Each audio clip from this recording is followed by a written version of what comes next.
مسلمان تو خبر شو.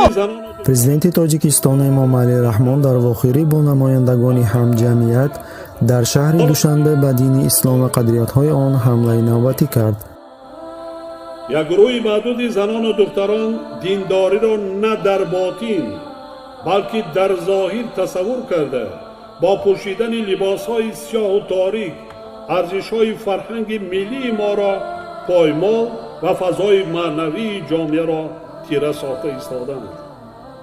ҳолон ки худоро ба ақл мешиносанду бо қалб мепарастанд, на бо сару либосу сатру ҳиҷобу салавриш. саид мукаррам абдулқодирзода раиси шӯрои уламо танҳо ниҳоди содиркунандаи фатво дар тоҷикистон таи як нишасти хабарӣ дар истанбули туркия манъи риш дар кишварро тасдиқ кард. шумо тамом духтароро фаҳмонед, оное ки ҳиҷоб ба сар мекунанд, баъзан вай мекунанд, пеш аз ҳама ин бисаводӣ бимаърифатӣ аст. саводи кофӣ надоранд онҳо. ӯ ҳам гумроҳ гаштагонанд. ҳатто аз ҳамун зиндагии худашонро намедонанд чӣ кор мекунанд. либосҳои сатро, сатпӯшии ҳиҷобпӯширо мавриди диққати худ қарор диҳем. ва дохил албатта ҷаноб ки дигар дар ҳудуди тоҷикистон чунин либоспӯшӣ маҳдуд карда шавад. имрӯз мо дар мадинаи мунаввара қарор дорем, дар шаҳри пайғамбар қарор дорем ва албатта мақсади мо бандааш иродаи банда барои адои ҳаҷҷи умра ҳаст. баъдан дар ин кор албатта раҳбари давлат, албатта ҷамии мақомотҳое ки ҳамеша шабай рӯзай барои осудагии ин мардум дастёрӣ дароз мекунанд ва ҳамчунон пешниҳодҳои нек мекунанд. худои меҳрубон таншона сиҳат, имоношона боз ҳам комил ва хотимаошона ба хайр ва дар ин кори савоб аллоҳи меҳрубон дар номои аъмолшон аҷр нависонда диҳад. мехоҳам махсус таъкид намоям ки бузургони мо борҳо фармуданд ки танҳо сатру сиёҳпӯшӣ ва куркурона тақлид намудан ба фарҳанги бегона нишонаи боиффат будани занону духтарон нест. моли мо чӣ хел нестай? ман мусулмонам. мусулмони ҳеҷ вақта кофир набуд. чо клубора маҳкам намекунем? дискотекора маҳкам намекунем? демократия ин чиз демократия ки боша ман чӣ коре бифора мекунам? чӣ коре бифора мекунам? хом мин юкамс хом ҳиҷоб мекунам. ти ҷои мада чӣ кор дорӣ? ҳа бориши роҳбарият баъд аму роҳбарият ҳамгу пеши ман бия ман худам хачи гап мезанам. ти мара биёра дар кадом асос ҳақ дора ки сатри мара ма бикаша? қонунша нишона кун. биё охир ман қонуни тоҷикистонда чӣ кор дорам? ман намехоҳам ки клуб маҳкам шавад. чӯ маҳкам намешавад? қонуни тоҷикистон чӣ дар тоҷикистон зиндагӣ касе чӣ ака мара ку омада дар қади раҳ нагӯ ман худам мазам неста. мара нуш ишора кардиса ки бира бу сатрша бикаша. унаму генералта пенералта бира бу ки занша бигира кунилич кира да мардум нишон бита. тамом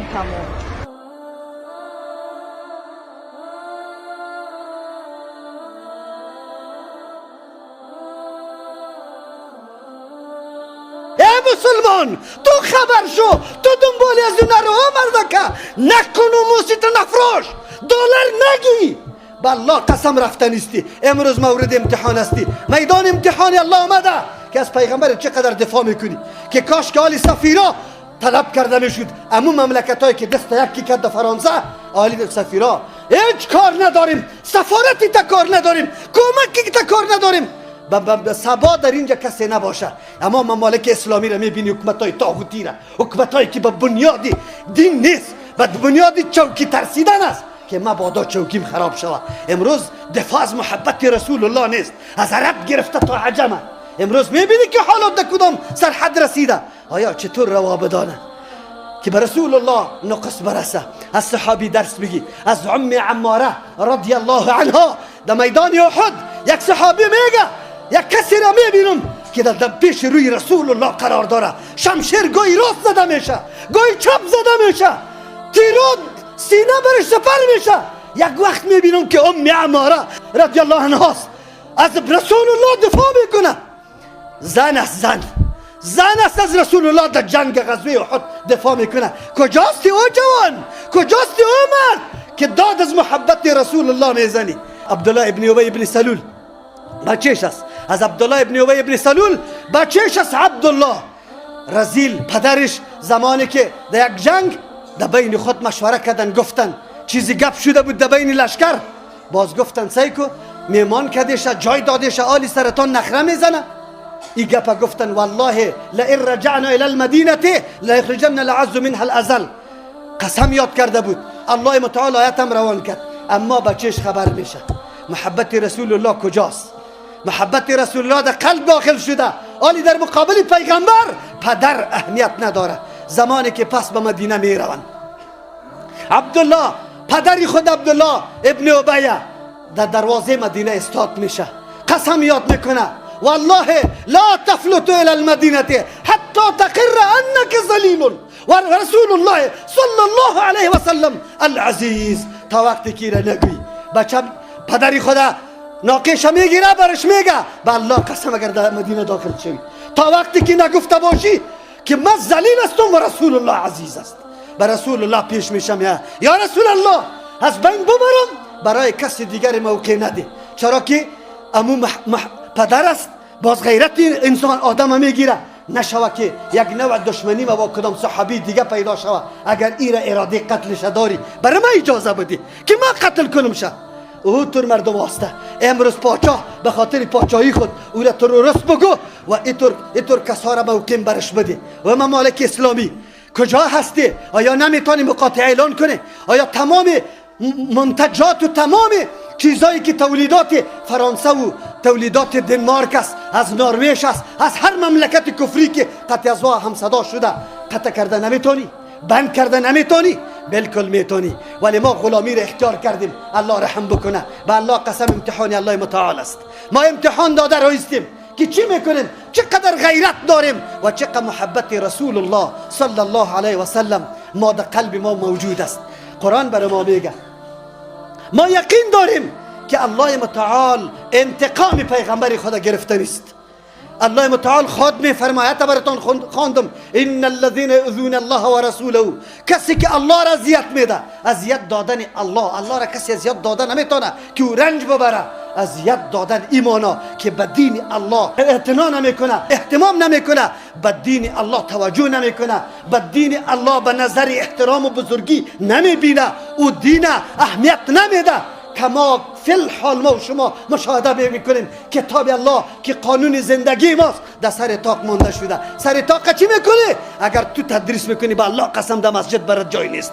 ما تعالی را در مسجد ها خود جای نداریم، در جای کرایه ما را نمیمانم. یالی دنبال ما روان است که از این جنب باید کوچ بکنیم به خاطر که قرآن تدریس میکنیم.